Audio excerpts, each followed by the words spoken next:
9월 27일 9시 기도회 시작하도록 하겠습니다. 아무도 할 수 없는 것이라는 제목으로 말씀을 같이 나누도록 하겠습니다. 사도행전 9장 10절, 15절에 보면 핍박자 사울이 다메섹 도상에서 꺾어지는 장면이 나옵니다. 그 어떤 사람도 꺾을 수 없었던 사람인데 주님께서 직접 나타나셔서 그를 회개시키시고 전도자로 삼으시는 그런 장면입니다. 실제로 우리는 아무것도 할 수 없다, 그렇게 보는 게 맞습니다. 그리고 그 어떤 누구도 우리를 도와줄 수 없다고 봐야 됩니다.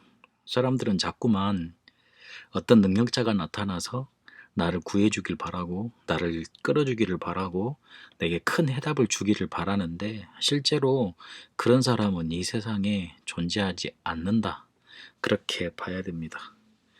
절대 불가능을 봐야 됩니다. 나로서는 할 수 없고 사람으로서는 할 수 없고, 실제로 우리 집이나 그리고 교회나 현장이나 할 수 없음을 먼저 봐야 됩니다. 칼빈이 했던 말, 절대 불가능, 전적인 부패. 그래서 우리에게는 하나님의 전적인 은혜만 필요하고 절대적으로 인도하심만 필요합니다.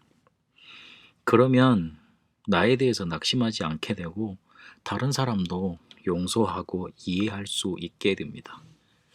내가 뭔가 잘할 수 있다고 생각했기 때문에 사람이 잘 이해가 안 되고요.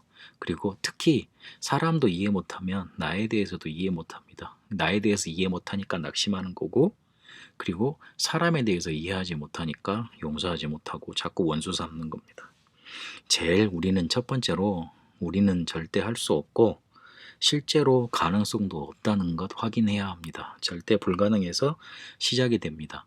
그러면 우리에게 복음의 여정이 보이게 되어 있습니다. 성경은 절대 불가능을 가능으로 가져갔던, 절대 가능으로 가져갔던 사람들의 복음 여정의 이야기입니다.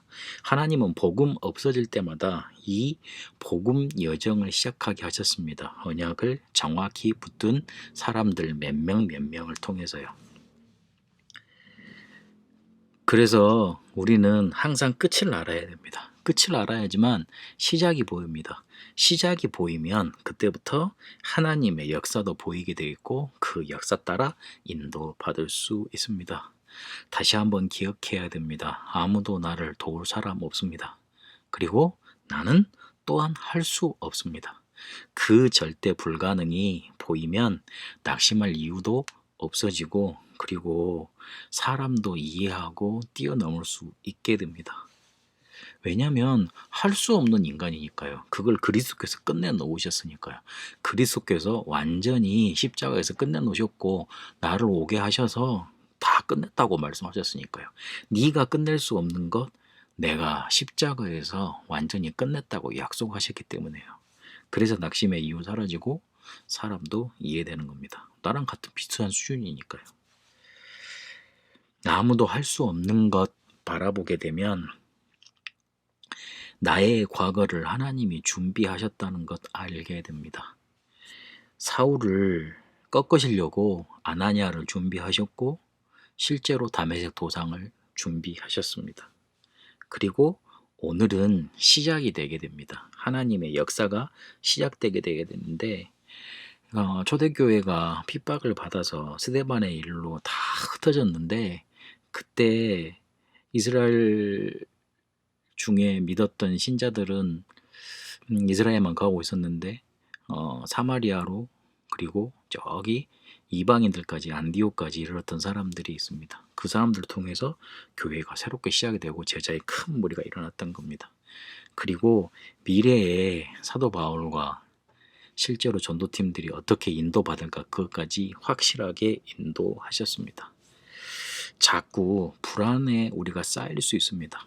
다 들었는데, 메시지를 다 듣고 기도도 하고 그리고 계속 예배도 드리는데 자꾸만 우리 안에서 올라오는, 스물스물 올라오는 불안의 마음 어찌할 수 없을지 모르겠습니다. 아마 정상입니다. 정상이라고 생각을 하시고 뭘 해야 되냐면 집중 속으로 들어가야 됩니다. 정확한 언약만 우리에게 집중이 되면 정확한 언약 속에 집중할 수만 있다면 됩니다. 아침에 일어나서 조금만 기도하고 저녁에 잘 때 메시지로 마무리하고 그리고 우리가 살아갈 때 일어나는 일들 조금만 기도로 집중할 수 있으면 됩니다. 언약에 얼마나 집중할 수 있느냐에 따라서 우리의 불안이 발판으로 바뀌느냐 아니면 그 불안 그대로 실현이 돼서 저주와 실패 속에 얽매여 버리냐 나눠지게 되어 있습니다.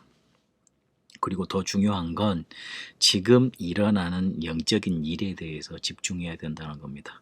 지금 성삼위 하나님께서 우리와 함께 하십니다. 그리고 하늘의 천군천사 동원하셔서 응답의 문을 여십니다. 말씀 성취의 길을 여십니다. 그리고 흑암 세력은 결박시키십니다. 그걸 붙잡아야 됩니다. 성삼위 하나님은 지금도 말씀 주시고 구원의 일을 성취시키시고 우리 기도에 응답하시면서 우리와 24 함께 하십니다. 그걸 믿어야 됩니다. 그것에 집중하고 그것만 바라봐야 됩니다. 그러면 아무도 할 수 없는 것인데 그 어떤 누구도 할 수 없는 자리에 인도받게 됩니다. 절대 불가능을 보시고 끝을 보고 시작을 새롭게 하시게 되길 바랍니다. 끝을 봐야 시작이 보이고 시작이 보이면 하나님의 역사 보이게 됩니다. 아무것도 지금 응답이 없는 것 같지만 하나님은 지금 우리가 언약에 정확하게 집중하길 원하십니다. 우리는 오늘 말씀 받았던 것처럼 사함을 많이 받은 사람입니다. 시몬이라는 바리새인한 집에 가셨을 때 어떤 여인이 향유 옥합을 가져와 가지고 그것을 예수님 발 앞에 깨면서 머리로 이렇게 눈물로 예수님의 발을 씻기잖아요. 예수님이 어떤 일을 하실 분인지 그 여인은 알았던 겁니다. 자기가 죄인이라는 것, 자기가 아무도 할 수 없는 그런 어마어마한 저주 속에 묶여 있다는 걸 알고 예수님께서만 오직 예수만 자기 문제, 자기 죄 해결할 수 있음을 믿었던 겁니다. 우리도 그렇게 사함을 받은 사람입니다. 아무도 할 수 없는 것 깨닫고 끝을 알고 새로운 시작하게 되시길 바랍니다. 하나님의 은혜를 믿고 오늘도 새로운 시작하게 되시길 바랍니다. 살아계신 하나님, 아무도 할 수 없는 것 바라보고 끝을 깨닫고 시작이 되어지는 축복이 있게 하여 주옵소서. 너바디의 축복에서 에브리바디까지 가게 하시고 올 살리는 응답이 우리에게 있게 하여 주옵소서. 그래서 언약에 정확히 집중하다 하나님이 우리를 이끄시는 복음 여정 속에 있게 하여 주옵소서. 살아계신 우리 주 예수 그리스도 이름으로 기도합니다. 아멘.